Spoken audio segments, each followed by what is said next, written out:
E vamos começar então falando um pouco sobre as questões que envolvem a mediunidade, né? Que é um universo de amplas possibilidades. E eu vejo que você é um cara que tem uma espiritualidade livre, né? Como é que é a mediunidade para você, sem estar pisando especificamente num terreno chamado religião, né? Uhum. Perfeito. Isso é importante a gente sempre separar, né? A diferença de religiosidade e espiritualidade, né? Um não necessariamente precisa do outro, eu não preciso ter uma religião para ser uma pessoa espiritual. Hoje é o que acontece comigo, querendo ou não, mas é o que eu sempre falo, eu sempre acabo absorvendo de muitos lugares, né? Então a beleza da espiritualidade que eu sempre gosto de colocar é essa. Ela te dá essa liberdade de poder absorver conteúdo de várias religiões, de várias perspectivas, várias filosofias, e você chegar no que faz sentido para você, num conjunto individual que é seu, né? Então eu acho que a beleza da espiritualidade, ela traz muito disso, ela traz essa individualidade no nosso pensar, no nosso questionar, e a gente chega numa verdade que é subjetiva. Porque se a gente for falar de verdade, não existe um. É difícil chegar num consenso, né? É muito difícil. Então a espiritualidade, ela dá pra gente essa liberdade, da gente pensar por conta própria e chegar numa conclusão. Pra mim, eu enxergo dessa forma. Então eu puxo informações de várias fontes, de várias religiões, filosofias, modos de pensamento, e tenho o meu modo de enxergar a vida, né? Tenho um pensamento reencarnacionista, enfim, eu absorvo muitas informações e tento viver a minha vida, vivo a minha vida, né? Presente, sempre trazendo o que eu aprendo, o que eu estudo para o meu dia a dia. Isso é muito importante, porque tem gente que só estuda, e no dia a dia em si, a hora de aplicar realmente não acaba tendo êxito, ou enfim, não se dedica para isso. É muito importante separar um tempo específico para silenciar, isso é uma coisa que eu faço muito, né? Então, assim, a minha mediunidade em si, ela foi desenvolvida no terreiro. Ela foi desenvolvida no terreiro de Umbanda. Eu fiquei 5 anos lá. Então eu tive esse tempo onde eu pisei de fato num solo sagrado, religioso, enfim. Mas hoje, especificamente, eu tô mais livre, digamos assim. Eu sempre estive, né? Eu nunca fiquei preso só na Umbanda. Mas hoje eu tô mais livre nesse sentido, eu não trabalho mais, né, em terreiro. Mas eu busco essa visão ampla de tudo, sempre, né? Seja de seres, de conceitos extrafísicos, extraterrestres, outras raças, vários tipos de religiões, e eu junto tudo numa grande salada de fruta que para mim funciona, né? Então eu vivo a espiritualidade no meu dia a dia, eu sempre tento colocar ela no meu dia a dia. Esse é o que eu quero trazer para as pessoas, e muito do conteúdo, por exemplo, que eu faço no meu Instagram, ou nas conversas que eu tenho em podcast até, é eu tentando passar essa minha maneira de enxergar a vida através dessa salada de fruta toda que eu juntei, que para mim funciona. E se funciona para mim, pode funcionar para muita gente também. Então eu tento espalhar esse conteúdo o máximo possível. Foi bem legal você ter falado sobre isso, porque aqui a gente tem essa sintonia universalista, né? Embora a gente tenha aspectos xamânicos da Umbanda muito forte, é para ser desse jeito. Quando a gente fala sobre Umbanda, eu vejo assim que dentro do plano material deveria ser um pouco mais desse jeito que você falou. Mas ainda a gente tem questões que institucionalizam, né? Sim. Que é normal, é do jogo, é do ser humano. E legal você ter falado que o seu aspecto de desenvolvimento foi na Umbanda, porque ela traz uma amplitude, muita gente fala isso, que começa na Umbanda, que já tem uma abertura legal, diferente, né? E isso faz com que você abra hemisférios. E sobre a mediunidade, você atende muitas pessoas também, né? Tem o seu trabalho. E muitas pessoas devem chegar até você aflitas. Se são médiums mesmo, ou se é fruto da imaginação, né? Quando uma pessoa está em dúvida em relação a isso, Henrique, eu estou acreditando que sou médium, mas será que não é da minha imaginação? Como você procura direcionar isso? Tem muito dessa pergunta mesmo. Só vou fazer um comentário no que você colocou, que realmente a Umbanda, ela abraça muita gente, ela abraça muita coisa. Eu dei sorte, pelo menos no meu terreiro, não tinha nenhum dogma que me limitasse a pisar em outro solo ou a buscar informação fora, muito pelo contrário. O direcionamento que eu encontrei lá dos próprios mentores, né, ou seja, os espíritos incorporados nos médiums, né, o direcionamento que os espíritos davam para mim dentro do terreiro era buscar informação em outros lugares. A primeira coisa que me falaram foi: você precisa ler o livro dos espíritos. Foi a primeira coisa que me falaram. Então, assim, a Umbanda, ela abraça muita coisa. Então, realmente, isso acontece muito. para quem tem essa dúvida, né, é legal a gente comentar aqui um pouquinho, porque a Umbanda, ela realmente ela abraça todo mundo, ela não tem, é uma banda, é uma só, somos um, né? Então ela abraça muita coisa, ela não é restritiva, pelo menos a maioria dos terreiros. Claro que vão ter terreiros que vão ser mais dogmáticos e tudo mais. O meu, especificamente, não teve isso, então me ajudou a trazer essa abertura. Agora, sobre essa questão que você falou da mediunidade, o que eu busco direcionar, claro, é aquela coisa, todos somos médiums, sim, todos somos médiums, o que muda é o nível dessa mediunidade. Só que eu gosto de separar as coisas. Existem médiums ostensivos, que a gente chama, que, cara, vamos ser sinceros, não é todo mundo, não é, que vai poder chegar lá. Todos somos médiums? Sim. Mas os ostensivos, os que vêm, os que sabem tudo, sentem tudo, que tocam num negócio e sabem o que está escrito sem ler, isso é missão, é diferente. Então todos somos médiums, sim, podemos desenvolver essa mediunidade, né? Eu sempre tento direcionar as pessoas nisso. Os casos que aparecem para mim, normalmente são questões de mediunidade mesmo, né? Mas é importante a gente esclarecer isso, porque as pessoas muitas vezes ficam com medo do que vai acontecer, né? Acham que se desenvolver mediunidade vão começar a ver espírito, vão começar a escutar coisa, e não é bem assim que a coisa funciona, porque como eu falei, essa mediunidade ostensiva, ela é muito difícil de acontecer. A gente pode desenvolver a nossa sensibilidade, a nossa percepção, a nossa intuição, que é o mais comum, e é o meu caso, inclusive, eu não tenho uma mediunidade ostensiva de ver e escutar, né? Eu consigo, por exemplo, se eu fechar meu olho, eu até tenho uma mediunidade um pouco mais ostensiva, mas assim, de olho aberto, normal, como qualquer outra pessoa, é só a questão da intuição. Então eu tento sempre direcionar as pessoas nesse sentido, né? Delas não terem medo e buscarem conhecimento, porque o medo, de fato, é a falta do conhecimento. Ele é gerado pela falta do conhecimento, né? Uma vez que eu entendo como aquilo funciona, como a mediunidade funciona de fato, eu passo a não temer, porque eu começo a entender que eu não vou ver coisa, eu não vou escutar coisa. Pode acontecer? Pode, se você tiver esse tipo de mediunidade.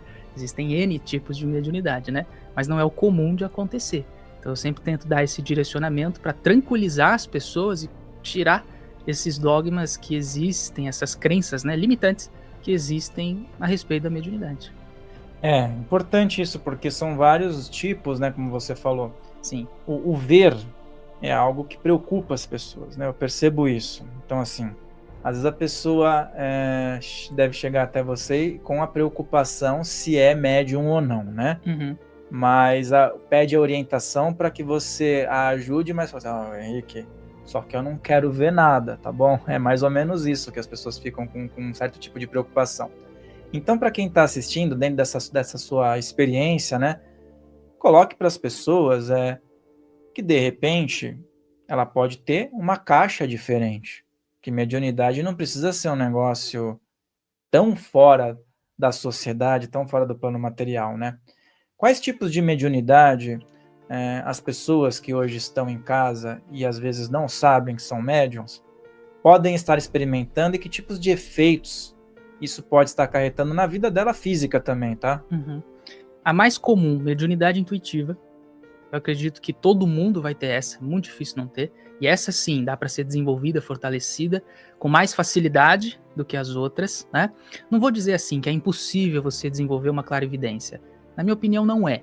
Tá? Se você realmente se dedicar para aquilo e buscar o conhecimento, o treinamento necessário, eu acredito que funciona. Né? Se você estiver na vibração correta, com a intenção correta também, que é muito importante, né? Porque tem sempre isso, quero desenvolver minha mediunidade. Mas para quê? Vai fazer o quê com isso?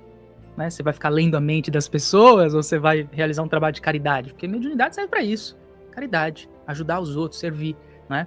Então, é sempre importante a gente questionar essa questão. A mais comum, como eu falei, então, intuição, tá? A intuitiva, quando a gente começa a desenvolver ela, e não é difícil, né, de trabalhar isso, o que pode mudar na vida da pessoa. A gente começa a ter mais sensibilidade no sentido de captar alguma informação de alguém, ou ter mais criatividade ou ideias, que não são ideias, são sopros ali da espiritualidade, que vão sempre estar inspirando a gente constantemente.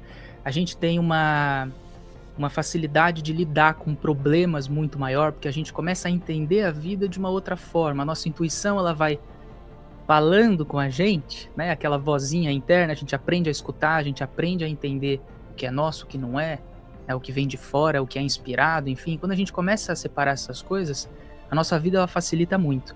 Então a intuitiva é a mais comum, Outra que eu vejo é pessoas muito comuns, pessoas que absorvem muita coisa, que eu chamo de médium esponjinha. Isso é o que mais tem também, é o que mais aparece para mim, inclusive, né? Que eu tenho um trabalho que eu realizo, além da mesa radiônica, que é um trabalho de cura física, né? E é uma energia que eu canalizei de Serafis Bem, um mestre ascensionado, e é uma energia muito sutil, de frequência gama, que é uma das frequências mais altas que existem de nível cerebral. E aí, nesse atendimento específico, eu tenho visão, então eu consigo enxergar como é que tá o teu corpo, como as coisas funcionam. A primeira coisa que eu sempre vejo nesses atendimentos é o campo áurico da pessoa, como é que tá. E assim, de 10 atendimentos que eu faço, 8, os campos vão estar completamente sobrecarregados, sujos até, porque fica muita coisa, né, em volta. E eu sempre vejo isso, assim, é nítido, é uma pessoa esponjinha, ou seja, o que significa isso? Você puxa tudo da onde você vai, das pessoas, dos lugares, enfim. Então, isso é um ponto muito negativo para essas pessoas, porque elas acabam ficando sobrecarregadas, não energeticamente, espiritualmente apenas, mas fisicamente também. Né? Isso gera cansaço, isso gera desânimo, isso gera falta de disposição. Então, eu vejo muito isso nos meus atendimentos. Faço essa limpeza, dou esse direcionamento, e o direcionamento é aprender a separar aquilo que é seu daquilo que é do outro. É simples. E claro, buscar estudo, buscar entendimento. Isso sempre, em qualquer situação, busca de estudo e conhecimento vai ser necessário, né, para você entender como aquilo funciona, os mecanismos da mediunidade, o que é a energia, enfim. Então essa busca sempre tem que existir por parte das pessoas que querem realmente entender isso, né? Porque tem gente que não quer, tá tudo certo, né? Tá remando contra a maré, né? Exatamente. O ponto do médium esponja, né, que você fala, muitas vezes ele não tá atento a isso, né? Ele tá indo para um lugar, tá, entre aspas, curando alguém que tá ali zoado energeticamente, ajudando ali sem saber, mas ele sucumbe, né? Sim. Eu acho que esse ponto que eu acho que é o maior problema da pessoa que não tá se dando conta disso. E aí você falou sobre a mediunidade inata, né, que a pessoa tem. E os casos quando uma pessoa, de forma traumática, acaba desenvolvendo, ou uma EQM, né? Tem muitos relatos que pós-EQM aflora muitas coisas, né? Realmente, pra mim nunca chegou um caso desse. Então não vou saber dizer a respeito de uma experiência própria, né? Mas realmente, depois de uma EQM, eu já fiquei sabendo de casos assim também. De fato, pode acontecer uma abertura, mas é aquela coisa, nada acontece sem a permissão da espiritualidade. Então, se aconteceu, tem algum propósito. Uma EQM também, ela não acontece com todo mundo. Não é todo mundo que tem isso. Então, se aconteceu com você, existe um porquê daquilo acontecer, de você ter aquele acesso, de você ter aquele contato, de repente, é para transformar alguma coisa internamente em você, que é necessário, ou de repente, de você levar essa experiência para frente, que é o que acontece nesses casos. Então, através de uma EQM, eu tenho uma abertura mediúnica, né, eu tenho acesso à visão, à informação e tudo mais, e eu vou começar a fazer essa busca, a buscar estudo, e a partir daí nasce um trabalho espiritual. Mas assim, tudo tem uma justificativa.